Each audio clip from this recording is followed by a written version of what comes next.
خدا کی قسم، اللہ تعالیٰ آپ کو بھی رسوا نہ کرے گا۔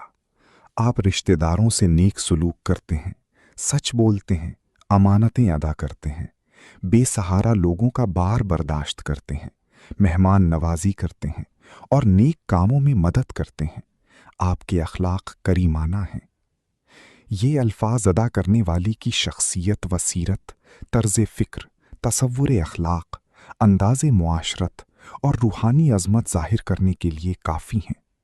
ان سے واضح ہوتا ہے کہ سخت پریشانی اور گھبراہٹ کے عالم میں یہ الفاظ صرف اس کی زبان سے ادا ہو سکتے ہیں جس کو پختہ یقین ہو کہ اس کائنات کا فرمانروا اور مدبر ایک ایسی با اختیار ہستی ہے جس کی صفت رحمت، صلہ رحمی، ناداروں اور بے سہاروں کی پرورش، کمزوروں اور مظلوموں کی حمایت، مہمانوں کی تواضع اور دلجوئی جیسی صفات پسندیدہ اور قابل ستائش ہیں۔ یہ الفاظ بے ساختہ صرف ایسی شخصیت کی زبان سے نکل سکتے ہیں جس کی سیرت اور اس کے عادات و اطوار ایسے ہی بلند پایا کریمانہ اخلاق کے سانچے میں ڈھلے ہوئے ہوں اور ان کی قدر و منزلت اور اہمیت و عظمت اس کے قلب و روح کی گہرائیوں میں جاگزیں ہو چکی ہو۔ یہ ہیں اہل ایمان کی وہ بزرگ ترین ماں جس نے فہم و فراست، تدبر و حکمت، ایثار و قربانی، وفا شیاری، خدمت و اطاعت، سلیقہ شیاری، معاملہ نوی، محبت، ہمدردی اور دلسوزی کے وہ روشن منار قائم کیے جن کی نورانی شعاؤں سے رہتی دنیا تک پوری انسانیت جگمگاتی رہے گی۔ اس عظیم ترین ماں نے اپنی سیرت و کردار کی پاکیزگی، حوصلے کی بلندی، بے مثل عزیمت و استقامت اور بے بدل جرت و ہمت کی بدولت طبقہ اناس کو وہ اعزاز و شرف عطا فرمایا کہ اسے ذلت و خواری اور بے کسی و بے بسی کے بدترین مقام سے اٹھا کر ادب و احترام اور عزت و وقار کے اوج ثریا تک پہنچا دیا۔ اب اس صنف نازک سے تعلق رکھنے والی ہر سلیم الفطرت خاتون فخر کے ساتھ سر اٹھا کر کہہ سکتی ہے ہمارا تعلق اس طبقے سے ہے جس کی امام اور سرخیل سیدہ طاہرہ خدیجۃ الکبریٰ ہیں، اور ہمیں اس امر پر ناز ہے کہ ہم ان کی روحانی بیٹیاں ہیں۔ خاندانی حالات: سیدہ خدیجۃ الکبریٰ رضی اللہ عنہا بنت خویلد بن اسد قبیلہ قریش کی ایک نہایت معزز شاخ بنی اسد سے تعلق رکھتی تھیں۔ یہ خاندان اپنی شرافت و نجابت اور کاروباری معاملات میں ایمانداری اور راست روی سے عزت و شہرت کے بلند مقام پر فائز تھا۔ آپ کی والدہ ماجدہ کا نام فاطمہ بنت زائدہ تھا۔ علم الانساب کے ماہرین نے سیدہ خدیجہ کا شجرہ نسب اس طرح بیان کیا ہے: خدیجہ بنت خویلد رضی اللہ عنہا اسد بن عبد العزی بن قسی۔ قسی سرور عالم صلی اللہ علیہ وسلم کے جد امجد تھے۔ اہل مکہ کا حضرت اسماعیل علیہ السلام کے زمانہ ہی سے سب سے اہم ذریعہ معاش تجارت تھا۔ قریش کے تجارتی تعلقات اندرون عرب اور بیرون ملک بڑے وسیع اور مستحکم تھے۔ سیدہ خدیجہ کے والد خویلد عرب کے مشہور تاجر اور قریش میں معزز اور نامور تھے۔ دولت و ثروت ان کے گھر کی کنیز تھی۔ سیدہ موصوفہ نے جس ماحول میں آنکھ کھولی وہاں شرافت، دیانت و امانت، ایفائی عہد اور احساس ذمہ داری کی اخلاقی خوبیوں کے ساتھ ساتھ دولت کی ریل پیل تھی۔ گھر کی تربیت اور ماحول نے ابتدائی زندگی میں لی سجود و کرم، غریب پروری، فراخ دلی اور اعلیٰ حوصلگی جیسی اعلیٰ صفات کو ان کی طبیعت و فطرت کا لازمی حصہ بنا دیا تھا۔ حضرت قتادہ کے قول کے مطابق حضرت خدیجہ کی پہلی شادی عتیق بن عائد مخزومی سے ہوئی، جس سے کوئی اولاد نہ ہوئی۔ اس کے انتقال کے بعد آپ کی دوسری شادی ابو حالہ ہند بن نباش تمیمی سے ہوئی، جس سے 3 لڑکے ہند، حالہ اور طاہر پیدا ہوئے۔ کچھ عرصے کے بعد ابو حالہ بھی اس دنیا سے رخصت ہو گئے۔ سیدہ محترمہ اپنی عفت و حیا، پاکیزہ سیرت اور شرافت کی وجہ سے قریش میں طاہرہ کے لقب سے مشہور تھیں۔ پورے قبیلے میں ان کی دانائی اور اخلاقی اوصاف کے باعث ان کا بے حد احترام کیا جاتا۔ اس کے ساتھ خالق کائنات نے ان کو حسن و جمال کی دولت سے بھی نوازا تھا۔ قریش کی کوئی عورت اور مرد ان سے زیادہ مالدار نہ تھا۔ ابن سعد کے بیان کے مطابق قریش کا تجارتی قافلہ جب مکہ سے روانہ ہوتا تو اس میں آدھے سے زیادہ سامان سیدہ خدیجہ کا ہوتا تھا۔